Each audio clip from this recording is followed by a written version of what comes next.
بسم اللہ الرحمن الرحیم۔ السلام علیکم ورحمۃ اللہ وبرکاتہ۔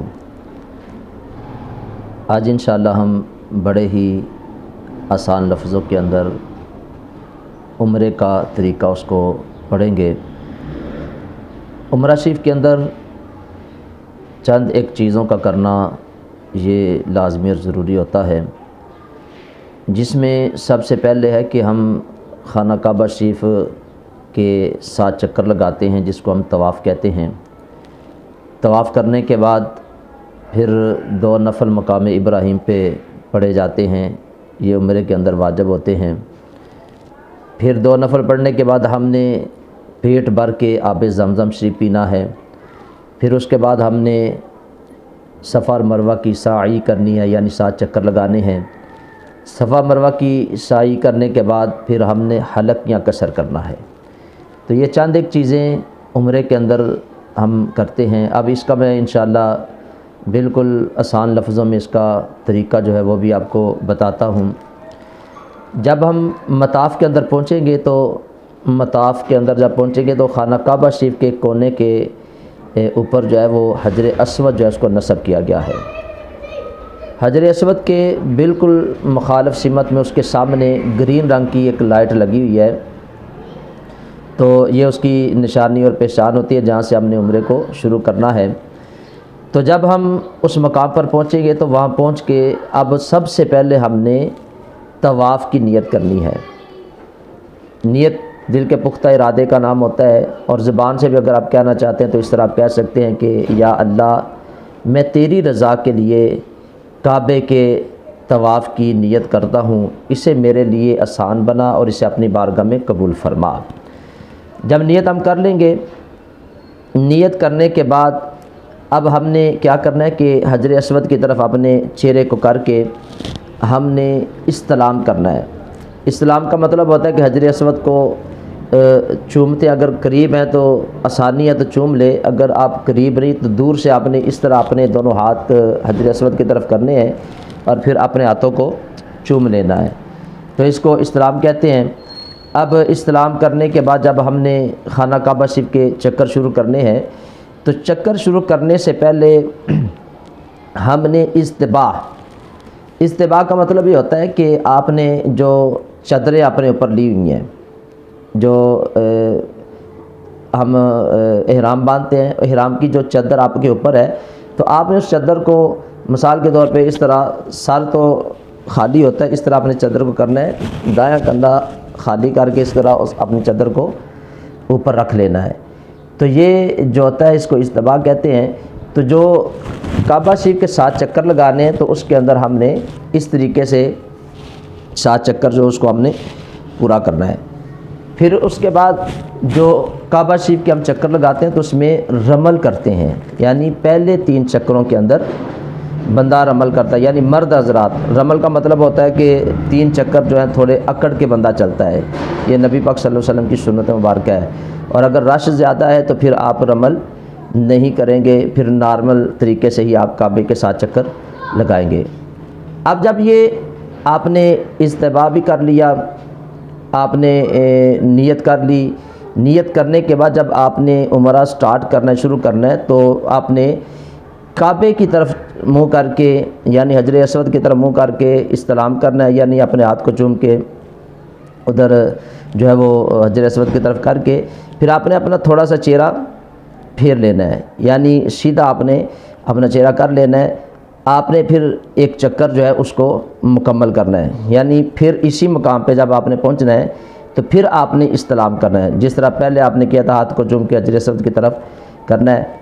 تو اب یہ اسی طرح ہم نے 7 چکر مکمل کرنا ہے۔ جب یہ حجر اسود پہ آنا ہے تو پھر ہم نے استلام کرنا ہے، پھر ہم نے دوسرا چکر لگانا ہے، پھر استلام کرنا ہے، تیسرا، چوتھا، 5واں، 6واں اور 7 چکر جب مکمل ہو جائیں گے تو 7 چکر ہوں گے اور 8 مرتبہ ہمارا استلام ہوگا۔ اب جب آپ نے چکر لگانے تو چکر لگاتے ہوئے اس کے اندر دعائیں ہوتی ہیں، اکثر ساتھی ہاتھوں کے اندر کتابیں پکڑ کر اس سے دعائیں پڑھتے ہیں، اور جو عربی کی دعائیں ہوتی ہیں اس کا ترجمہ انہیں نہیں آتا، تو سب سے افضل یہ ہے کہ جب آپ چکر لگاتے ہیں تو آپ نبی پاک صلی اللہ علیہ وسلم پر درود و سلام پڑھیں، یہ سب سے افضل علماء نے لکھا ہے۔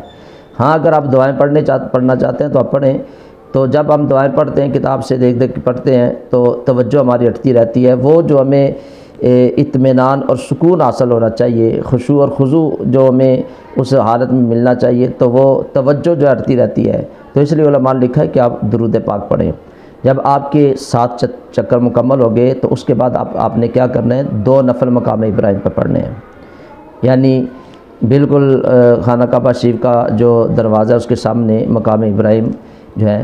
ہاں اگر آپ کو رش کی وجہ سے وہاں جگہ نہیں ملتی تو آپ حرم شریف میں جہاں مرضی بھی جگہ ملے وہاں آپ 2 نفل ادا کر سکتے ہیں، اور یہ طواف کے لیے واجب ہوتے ہیں۔ اب جب آپ نے 2 نفل ادا کر لیے، نفل ادا کرنے کے بعد پھر آپ نے اب کیا کرنا ہے، آب زمزم سے پیٹ بھر کے پینا ہے۔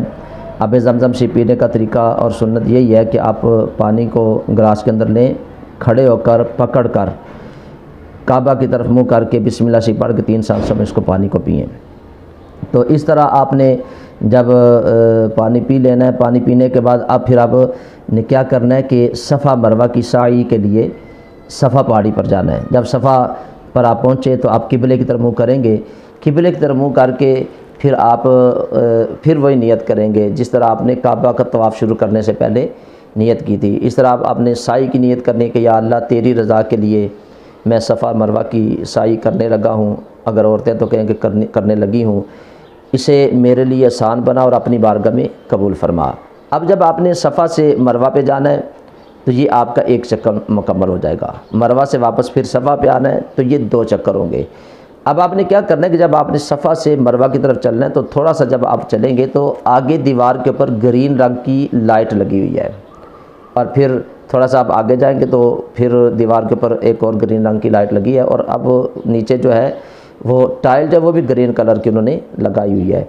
تو یہ جو مقام ہے یہ وہ جگہ ہے کہ جہاں مرد حضرات تھوڑا سا دوڑ کر اس جگہ سے آگے جائیں گے، اور عورتیں بالکل نارمل جس طرح وہ چل رہی ہیں اسی طریقے سے وہ اپنی چل کے آگے جائیں گے۔ تو مرد حضرات تھوڑا سا دوڑ کر ادھر سے آگے جائیں گے، کیونکہ یہ وہ مقام ہے جہاں حضرت ہاجرہ حضرت اسماعیل علیہ السلام کے لیے جب پانی تلاش کرنے کے لیے آئی تھی تو یہ نشیبی جگہ تھی، نیچے جگہ تھی، تو یہاں سے دوڑ کر وہ پہاڑی پہ چڑھتی تھی۔ تو آج بھی سنت کو زندہ کیا جا رہا ہے، آج بھی لوگ اس سنت کے اوپر عمل کرتے ہیں۔ تو یہاں سے مرد حضرات تھوڑا سا دوڑ کے آگے جائیں گے اور عورتیں بالکل نارمل طریقے سے آگے جائیں گی۔ جب آپ نے صفا پر پہنچنا ہے تو قبلے کی طرف منہ کر دعا کرنی ہے، پھر آپ نے جب مروہ پہ جانا ہے تو پھر قبلے کی طرف منہ کر کے پھر آپ دعا کریں گے جو بھی آپ نے دعا مانگنی ہے۔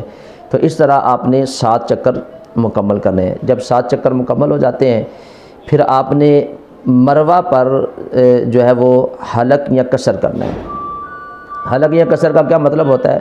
حلق کا مطلب ہوتا ہے کہ مرد حضرات اپنے پورے سر کے بالوں کو منڈواتے ہیں، اور قصر کا مطلب ہوتا ہے کہ پورے سر کے بالوں میں سے 1 پورے کے برابر آپ نے سارے بالوں کو اوپر سے کٹوانا ہے، اور اگر پورے سر کے بال نہیں کٹواتے تو کم از کم 1/4 سر کے بال جو ہے اس کو 1 پورے کے برابر آپ نے کاٹنا ہے۔ اور ہماری جو اسلامی بہنیں ہیں وہ کیا کریں گی کہ وہ اپنے جو بال ہیں ان کے نیچے والا جو حصہ ہوتا ہے، نیچے جو چھوٹے مکمل نیچے سے 1 پورے کے برابر سارے بالوں کو کاٹیں گی۔ اکثر ہماری مائیں بہنیں بیٹیاں کیا کرتے ہیں، ایک لٹ پکڑتی ہیں اور اس کو نیچے سے کاٹ دیتی ہیں۔ تو اس طرح نہیں کرنا، آپ نے مکمل جتنے بال ہیں وہ نیچے سے 1 پورے کے برابر وہ کاٹیں گی۔ تو یہ مکمل طریقہ جو ہے عمرے کا جو میں نے آپ کے سامنے بیان کیا ہے۔ تو اس کے بعد پھر آپ احرام کی پابندیوں سے باہر نکل جاتے ہیں، آپ اپنے روم کے اندر ہوٹل کے اندر جائیں، وہاں غسل کریں، غسل کرنے کے بعد آپ نارمل کپڑے پہنیں۔ تو یہ ایک مکمل طریقہ تھا جو بالکل آسان لفظوں کے اندر میں نے آپ کے سامنے اس کو بیان کیا۔ مجھے امید ہے کہ اگر آپ سنیں گے تو انشاءاللہ آپ کو کسی سے پوچھنے کی ضرورت نہیں پڑے گی۔ اللہ تعالیٰ کی بارگاہ میں دعا گو ہوں، اللہ تعالیٰ ہم سب کو بھی حج اور عمرے کی سعادت نصیب فرمائے، اللہ تعالیٰ سب کے لیے آسانیاں پیدا فرمائے۔ السلام علیکم ورحمۃ اللہ وبرکاتہ۔